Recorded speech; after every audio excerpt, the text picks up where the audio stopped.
It's the Chris Massey College Football Show. Starring your host, Chris Massey.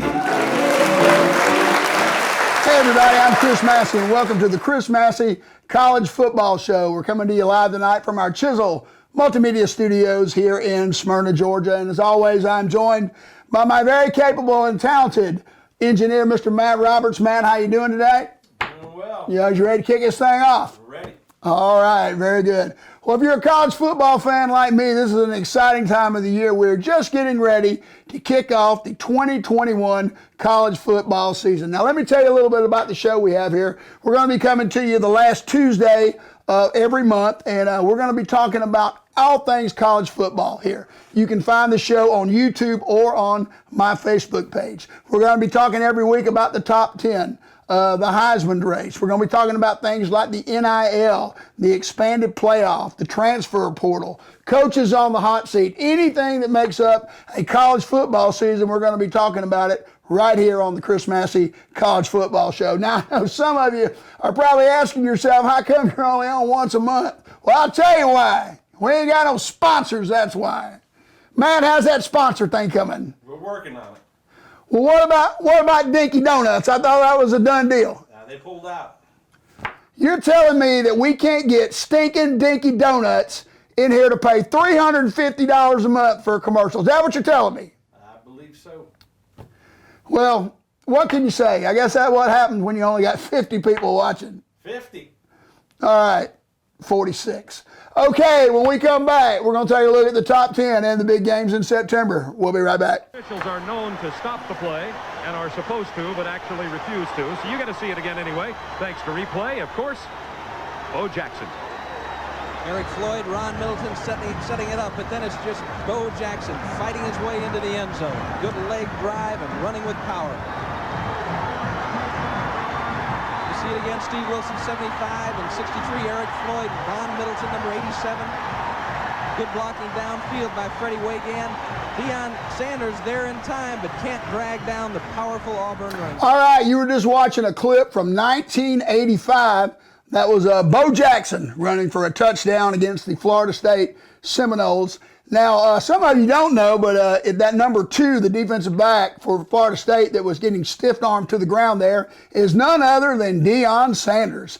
Now, let me tell you, this is a very pivotal play in Deion Sanders' career, because it was after this play that Deion made the decision that never again would he attempt an open field tackle. That's right. And it worked out really well for him. Deion, of course, went to the pros, got 2 Super Bowl rings. He's in the Pro Football Hall of Fame, and many people say that he is the best corner cover to ever play the game, and he achieved all of these accolades without ever making a tackle. Well, that's not really true. He actually made 576 tackles. Turns out he was pretty good at running people out of bounds. Okay. All right, let's take a look at the top 10. Okay, this is the AP preseason top 10. Let's go down to the bottom there. At number 10, we have North Carolina. Number 9, Notre Dame. Number 8, Cincinnati. 7, Iowa State. 6, Texas A&M. And the top 5 has Georgia, Ohio State, Clemson, Oklahoma, and Alabama at number 1. Now, this is a pretty good looking top 10. My top 10 would look very similar to this, except for Cincinnati. I would probably have Oregon in there. And, Cincinnati doesn't belong in there. Now, I know some of you are going to say, look, Chris, they went undefeated last year. They showed up in the Peach Bowl. They gave Georgia everything they wanted, and that's true. It was the biggest game in Cincinnati football history, and they certainly showed up and played like that. But in the end, Georgia was able to pull it out.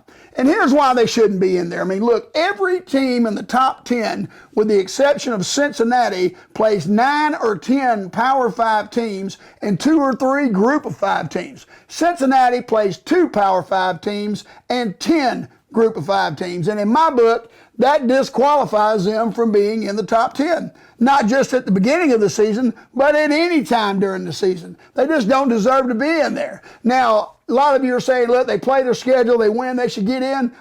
No, they shouldn't. So let me ask you this. If Alabama played Cincinnati's schedule and made it to the Final Four, would you think they deserve to get in there? Of course you wouldn't. And that's why Cincinnati doesn't need to be in there. Now, the NCAA knows that the group of 5 teams are inferior to the Power 5 teams. They just are. And it makes no sense to have all these teams all bunched together playing for one national championship when the group of 5 teams have no shot at it.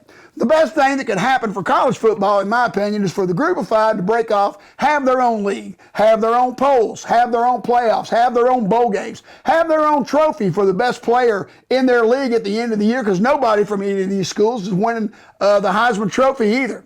You know, that would be the way to go, and I think it would be better for college football. It'd certainly be better for the group of 5 fans, coaches, players, and they could probably make more money on the TV end having their own playoff system. But it doesn't look like any of that is going to happen this year. All right, we're going to take a look now at the big games in September. There's a lot of them, and there's none bigger than the matchup between the Clemson Tigers and the Georgia Bulldogs, which will happen this Saturday night in Charlotte. Now, Clemson lost a bunch on offense. Of course, Trevor Lawrence is now in the NFL. They lost that great running back that they had. So we're not really sure what they're going to look like on offense. DJ Uiagalelei will be the quarterback. Now, last year he started 2 games for Clemson, Notre Dame and Boston College. They lost the Notre Dame game, but he played well in both of them. But this will only be his 3rd start. On defense, Clemson is being touted as having the best defensive line in the country, which, I know they were young last year, but, I mean, come on, in that semifinal in the playoffs last year, Ohio State was pushing them around like they weren't even there. So I guess they've gotten a lot better since then. At least the prognosticators seem to think so. They're really stout at linebacker. They do have questions in the secondary. Now, Georgia will be bringing back quarterback J.T. Daniels. J.T. Daniels was a 5-star quarterback. He went to the University of Southern California, started and played in all 12 games as a freshman, sat out with a knee injury, and then last year he played 4 games for Georgia and played well in all of them. Now, J.T. Daniels will be making his 17th collegiate start to DJ's 2. And that could be a major thing, especially in the beginning of this game. Butterflies are going to be floating around, and this game's on national TV on the big stage. Georgia has a quartet of running backs who are all going to play on Sunday at some time. They got receivers that are banged up, but they're very deep at this position and got many capable guys out there. The offensive line should be good, and their front 7 is as good as anybody. But like Clemson, Georgia has questions in the secondary. In fact, Georgia probably has more questions than Clemson does. In the kicking game, I'm going to give the edge to Georgia. They're returning their place kicker and punter, who both did a fantastic job last year. So this game is going to be tight. It's going to be too tight to call. But I'm going to go out on a limb here and say that the winner of this game is going to win this game by 10 points. Lots of times these games that get a lot of hype, somebody gets the upper hand in the 4th quarter, and I think that is what's going to happen in this game on Saturday. Other big games in September, of course, in the ACC and SEC, we got Miami and Alabama.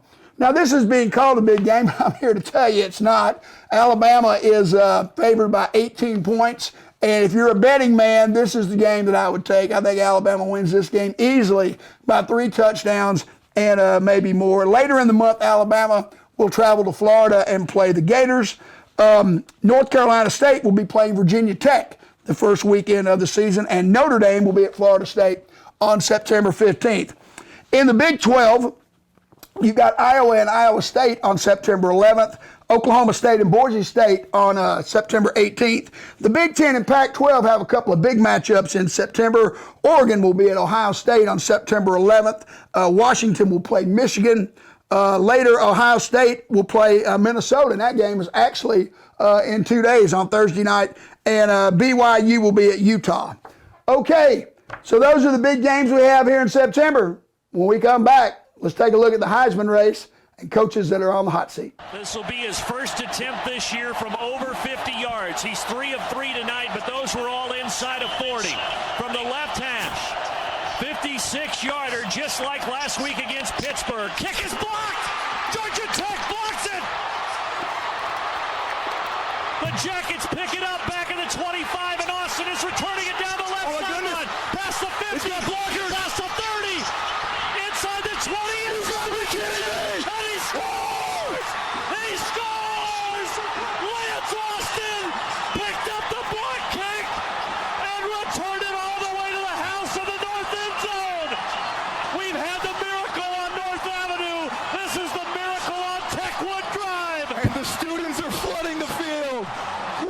All right, you just saw the miracle on Techwood way back in 2015 when Georgia Tech upset highly ranked Florida State. Now, I was at that game. My daughter was in the flag corps with the Georgia Tech marching band for 4 years, and I got to tell you, I've been to a lot of college football games, and I don't think I have ever seen a fan base come in there so loud and so cocky as the Florida State fans were that night. They ran their mouth the whole game. And then in the fourth quarter, it started to get a little quiet. And then when Georgia Tech blocked the punt and his number 17 was racing down the sidelines for the winning touchdowns, Florida State fans became completely silent. And they were silent leaving the stadium, and I have a pretty good idea that a lot of them were silent until they got home all the way to Tallahassee. It was a great night to be a Yellow Jacket down on North Avenue, and my daughter was at Georgia Tech, had a good time when Paul Johnson had some of his better teams, and she will tell you that is one of her greatest memories was the miracle on Techwood. Okay, all right, so let's take a look at the Heisman race. Now, in years past, the Heisman race has basically become an award for the quarterback on the best team. And let me just give you an example. Since the year 2000, we've had 21 Heisman Trophy winners. We've had 17 quarterbacks win the award, 3 running backs, and 1 wide receiver, which was, of course, Devontae Smith last year. And he certainly was the best player on the best team last year, and certainly deserve the award. So according to Las Vegas, here are the guys that are in the running for the Heisman Trophy. We have, of course, DJ Uiagalelei of the Clemson Tigers, Spencer Rattler of the Oklahoma Sooners, Bryce Young at Alabama, Sam Howell at North Carolina, and JT Daniels at Georgia, all quarterbacks. And we'll just have to see how it works out. Maybe a running back or a wide receiver can get in there. Sometimes a defensive player can get some mention. But I got to tell you, when I was a kid watching college football in the 70s, the Heisman Trophy was really, really a big deal. But it's kind of lost its luster for me, because it seems to always go to a quarterback. Now, if you go all the way back to 1985, Bo Jackson was on an 8-4 Auburn team, and he won the Heisman Trophy. He was running against that year Chuck Long, the quarterback at Iowa.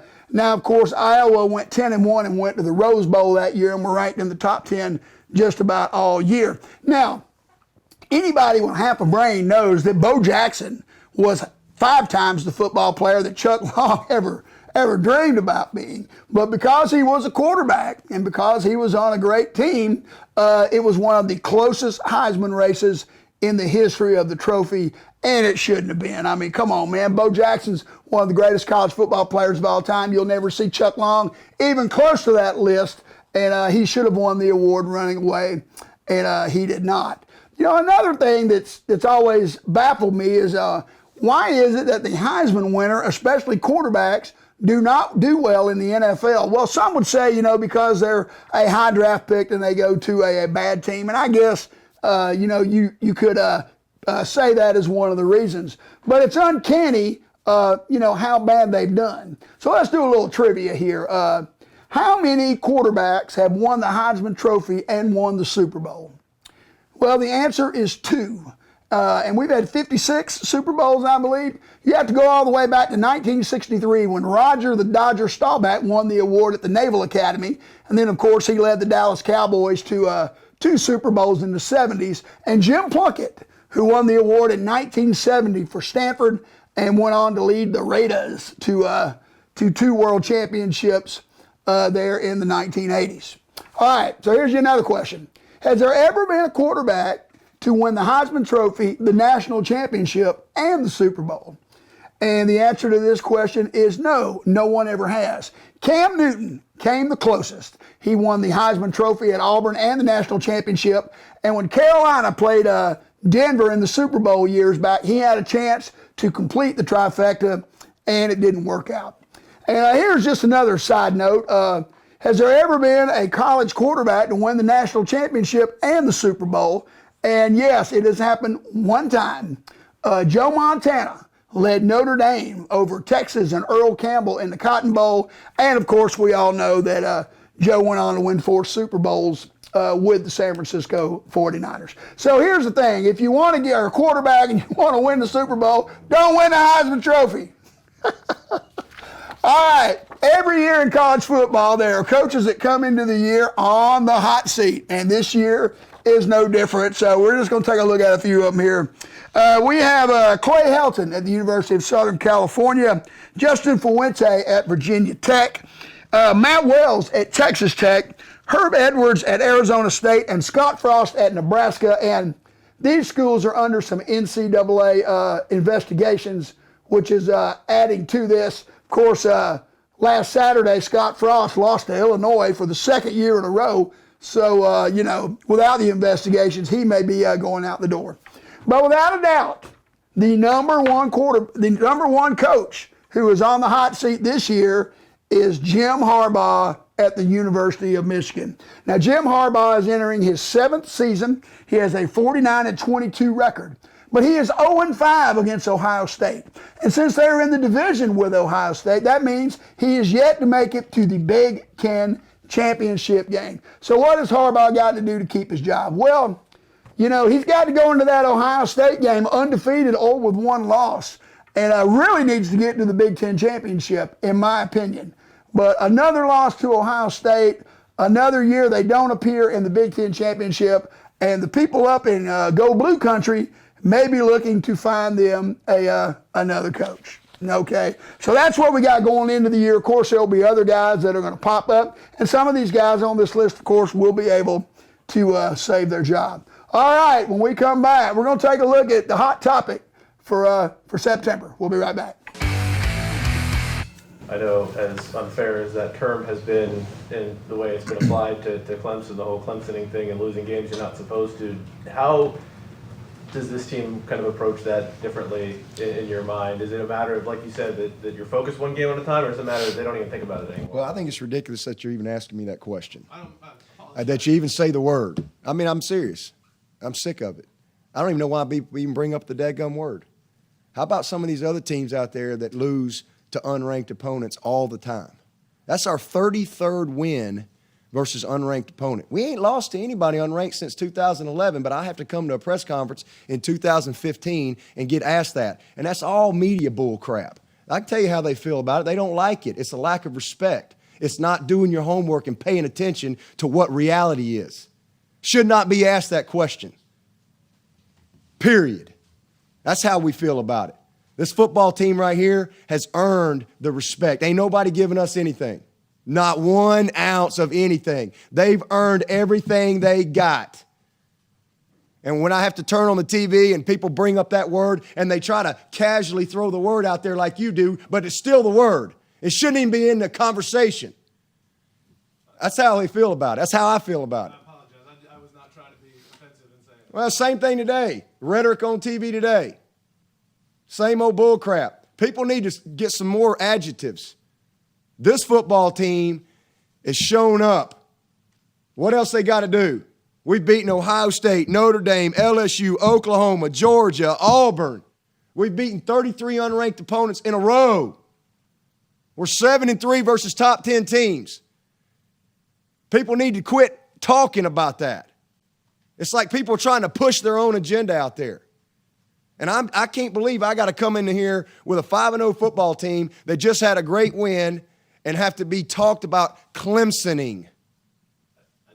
I shouldn't even be in the conversation. I appreciate what you're saying. My point was simply that this is a team that clearly rebounds quite well, even after a high. If we lose this week, it ain't because of Clemsoning. No, obviously. It's because we just got beat. We're human. We're just human. Good God Almighty, man. Look all over the country. You got all kind of teams out there getting beat. I mean, we're a football team that has earned everything they've got. And again, to answer your question, they don't like that. It's a lack of respect for what these guys have done.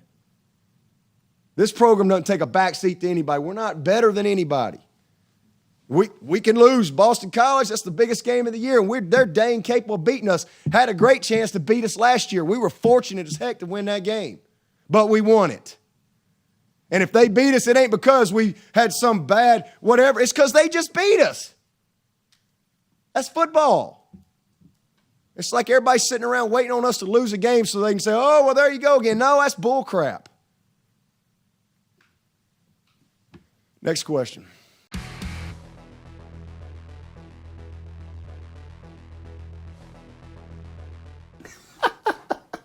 All right, that was Dabo Dadgummit Sweeney doing one of the things he does best, and that is whine and complain. You know, he doesn't get no respect. Clemson doesn't get no respect. The ACC doesn't get no respect. It's the same song and dance every year, blah, blah, blah, blah, blah. It never stops.